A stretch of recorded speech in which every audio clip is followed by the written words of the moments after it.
परिवर्तन ही संसार का नियम है। ऐसा B.R. चोपड़ा के महाभारत में बार बार बोला जाता था, लेकिन इसका वास्तविक मतलब मुझे शादी के बाद ही समझ में आया है।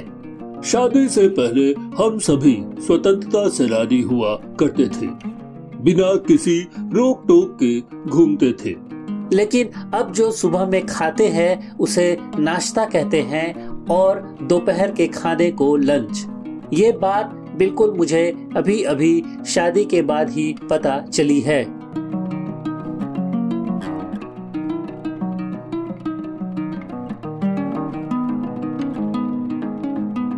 इस वीडियो को अपने फेफड़े और दिमाग पर ना लें।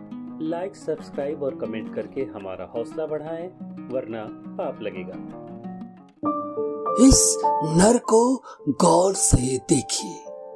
शादी से पहले इसका जीवन एक खुली किताब की तरह था।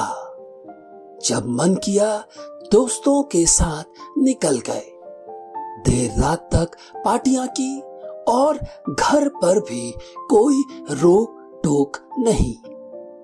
लेकिन अब इसकी हरकतों से लगता है कि इसने मादा को पा लिया है और शादी जैसे इंसानी बंधन में बंध चुका है।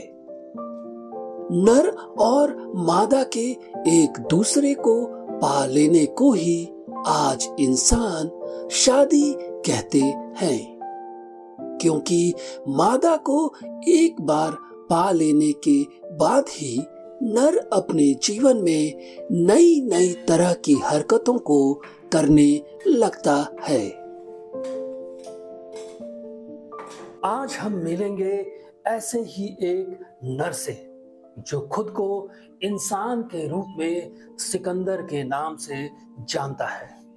वही सिकंदर जिसके लिए आत्मनिर्भर का मतलब था बिना किसी के मदद तक देर तक सोना। लेकिन शादी के बाद वही सिकंदर अब आत्मनिर्भर भारत के तहत आत्मनिर्भर बन चुका है और पति के रूप में अपना जीवन जीने को मजबूर है। चलिए सिकंदर के पास। सिकंदर, सिकंदर, लोगों की जरूरतें बहुत होती हैं, लेकिन शादी के बाद मुझे पता चला कि पत्नी की भी जरूरतें हैं और बस वो ही सबसे ज्यादा जरूरी होता है। शॉपिंग करना, घूमने जाना, फिल्म देखना, बाहर खाना खाना, ऐसे सभी शब्दों के असली मतलब मुझे शादी के बाद अब समझ में आए हैं। जैसे कि शॉपिंग करना मतलब सिर्फ शॉपिंग करवाना होता है, खुद के लिए करना नहीं। पहले मैं महीने में 2-3 बार सब्जी खा लेता था और कभी कभार रोटी भी, लेकिन अब जो सुबह में खाते हैं उसे नाश्ता कहते हैं और दोपहर के खाने को लंच। ये बात बिल्कुल मुझे अभी अभी शादी के बाद ही पता चली है। साथ ही अब मैं हेल्दी लाइफस्टाइल के नाम पर 2-3 अलग अलग तरह की सब्जियां खाता हूँ, जिसमें से कई सब्जियों को तो मैंने शादी के बाद ही जीवन में पहली बार देखा है, जैसे कि फ्रेंच बीन्स, ब्रोकली, ड्रमस्टिक और भी बहुत कुछ। इस मिर्च के पौधे को देखिए। ये मिर्च का पौधा भले ही आज गमले में शान से खड़ा हो, शादी के पहले जिस लड़के को धनिया और पुदीना में बेसिक फर्क नहीं पता था, वही आज शादी के बाद मिर्च और टमाटर के रेट के नाम पर सब्जी वालों से झगड़े करते रहता फिरता है और अपनी पत्नी के कहने पर फ्री की धनिया को पाने के लिए घंटों लाइन में खड़ा रहता है। शादी से पहले इस नर के फ्रेंड लिस्ट में 500 से भी ज्यादा लोगों के कांटेक्ट सेव रहते थे, जिसमें से 450 से भी ज्यादा लड़कियों के नंबर होते थे। लेकिन शादी के बाद अचानक से इस नर के मोबाइल से वो सारे नंबर गायब हो जाते हैं और उसके व्हाट्सएप ग्रुप पर उसके परिवार वालों, ससुराल वालों और ऑफर्स देने वाले व्हाट्सएप ग्रुप की भरमार हो जाती है। और उस व्हाट्सएप ग्रुप में इसे ना चाहते हुए भी किसी और मादा के कहने पर जुड़े रहना होता है। किसी भी लड़के के जिंदगी में 3 गोल्डन फेज होते हैं: बचपन, कॉलेज लाइफ और शादी से पहले की आजादी। शादी से पहले हम सभी स्वतंत्रता सेनानी हुआ करते थे, बिना किसी रोक टोक के घूमते थे। फोन पर जब मन आया तब दोस्तों से घंटों बातें और गप्पे मारा करते थे। लेकिन शादी के बाद अब वाइफ की परमिशन के बिना फोन का चार्जर भी नहीं लगा सकते। हमने कई पुरुषों को शादी के बाद बदलते हुए देखा है।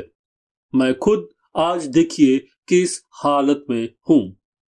जो पुरुष शादी से पहले एक किंग होता है, वो शादी होने के बाद पिंग पोंग बॉल हो जाता है। पहले पुरुषों का बर्गर, पिज्जा पर पूरा हक होता था, लेकिन अब तो वही पिज्जा भी पूछकर उसे खाना पड़ता है। और सबसे जरूरी ये कि शादी के बाद पति का फ्री टाइम अब फैमिली टाइम में बदल जाता है। कभी कभी उन्हें फैमिली गेट टुगेदर, रिश्तेदारों के घर जाने के लिए अचानक तैयार होना पड़ता है, और वो भी हमेशा चेहरे पर मुस्कुराहट लिए हुए, भले ही आप अंदर से रो रहे हो।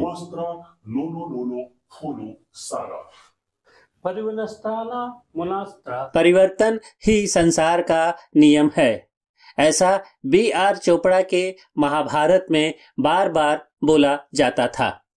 लेकिन इसका वास्तविक मतलब मुझे शादी के बाद ही समझ में आया है। जैसे कि चीजों को दूसरे के साथ शेयर करना।